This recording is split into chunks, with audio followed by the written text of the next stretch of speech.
Hey guys, welcome back to my channel Bhavani's ಕಿಚನ್ಗೆ ಸ್ವಾಗತ.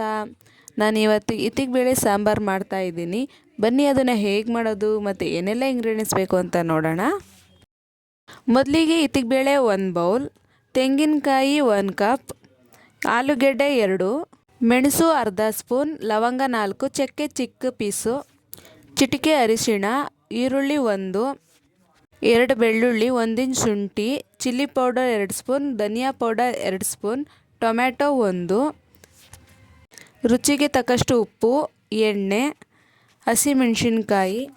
ಇದಿಷ್ಟು ಇಂಗ್ರೀಡಿಯೆಂಟ್ಸ್ ನಮಗೆ ಬೇಕಾಗುತ್ತೆ. ಬನ್ನಿ ಹೇಗೆ ಮಾಡೋದು ನೋಡೋಣ. ಮೊದಲಿಗೆ ಒಂದು ಜಾರ್ ತಗೊಂಡು ಅದಕ್ಕೆ ಕಟ್ ಮಾಡಿ ಇಟ್ಕೊಂಡಿರೋ ತೆಂಗಿನಕಾಯಿ, ಮೆಣಸು, ಲವಂಗ, ಚಕ್ಕೆ, ಟೊಮ್ಯಾಟೊ, ಹಸಿಮೆಣಸಿನ್ಕಾಯಿ, ಬೆಳ್ಳುಳ್ಳಿ, ಶುಂಠಿ, ಈರುಳ್ಳಿ ಮತ್ತು ಚಿಲ್ಲಿ ಪೌಡರ್ 2 ಸ್ಪೂನು, ಧನಿಯಾ ಪೌಡರ್ 2 ಸ್ಪೂನು ಮತ್ತು ಕೊತ್ತಂಬರಿ ಸೊಪ್ಪು ಹಾಕ್ಕೊಂಡು ಸ್ವಲ್ಪ ನೀರು ಹಾಕ್ಕೊಂಡು ರುಬ್ಕೊಳ್ಳೋಣ.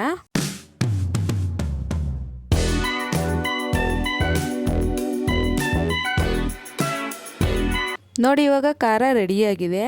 ಇನ್ನೊಂದು ಕಡೆ ಸ್ಟವ್ ಹಚ್ಚಿ ಒಂದು ಕುಕ್ಕರ್ ಇಟ್ಟು ಅದು ಕಾಯ್ಲಿಕ್ಕೆ ಬಿಡೋಣ. ನಂತರ ಅದಕ್ಕೆ ಒಂದು 2 ರಿಂದ 3 ಟೇಬಲ್ ಸ್ಪೂನಷ್ಟು ಎಣ್ಣೆ ಹಾಕಿ ಈರುಳ್ಳಿ ಹಾಕಿ ಸ್ವಲ್ಪ ಫ್ರೈ ಮಾಡ್ಕೊಳ್ಳೋಣ. ನಂತರ ಇದಕ್ಕೆ ತೊಳೆದಿಟ್ಕೊಂಡಿರೋ ಇತ್ತಿಗೆ ಬೇಳೆನ ಹಾಕಿ ಸ್ವಲ್ಪ ಫ್ರೈ ಮಾಡ್ಕೊಳ್ಳೋಣ.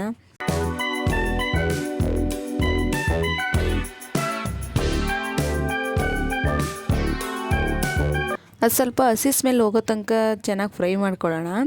ನಂತರ ಇದಕ್ಕೆ ಚಿಟಿಕೆ ಅರಿಶಿಣ ಮತ್ತು ಉಪ್ಪು ಹಾಕ್ಕೊಂಡು ಫ್ರೈ ಮಾಡ್ಕೊತಾ ಇದ್ದೀನಿ. 1 ಸ್ಪೂನ್ ಉಪ್ಪು ಹಾಕ್ಕೊಂಡು ಫ್ರೈ ಮಾಡ್ಕೊತಾ ಇದ್ದೀನಿ.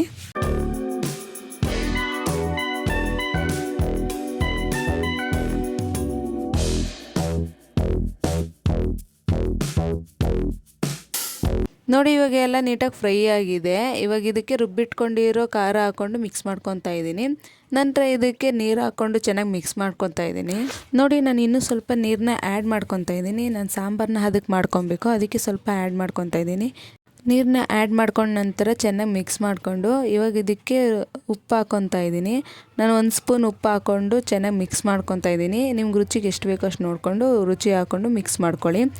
ನೋಡಿ, ಈ ರೀತಿ ಅದಕ್ಕೆ ಬಂದರೆ ಸಾಂಬಾರು ಅಳತೆ ಕರೆಕ್ಟಾಗಿದೆ. ಈ ಟೈಮ್ನಲ್ಲೇ ನಾವು ಆಲೂಗೆಡ್ಡೆ ಹಾಕ್ಕೊಂಡು ಮಿಕ್ಸ್ ಮಾಡಿಕೊಂಡು ನಂತರ ಕುಕ್ಕರ್ ಮುಚ್ಚಿ ವಿಷಲ್ ಕೂರಿಸ್ಕೊಬೇಕು. ಕ್ಷಮಿಸಿ, ಆ ಕ್ಲಿಪ್ ಮಿಸ್ ಆಗಿದೆ. ನೋಡಿ, ಇವಾಗ ಸಾಂಬಾರು ಚೆನ್ನಾಗಿ ಬೆಂದಿದೆ.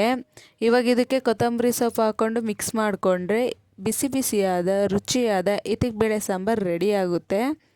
ಈ ರೆಸಿಪಿನ ನೀವು ಕೂಡ ನಿಮ್ಮ ಮನೆಯಲ್ಲಿ ಟ್ರೈ ಮಾಡಿ ಹೇಗಿತ್ತು ಅಂತ ಕಮೆಂಟ್ ಮಾಡಿ, ಲೈಕ್ ಮಾಡಿ, ಶೇರ್ ಮಾಡಿ ಆ್ಯಂಡ್ ಇನ್ನೂ ಹೆಚ್ಚಿನ ವೀಡಿಯೋಸ್ಗಾಗಿ ಸಬ್ಸ್ಕ್ರೈಬ್ ಮಾಡಿ. Thank you.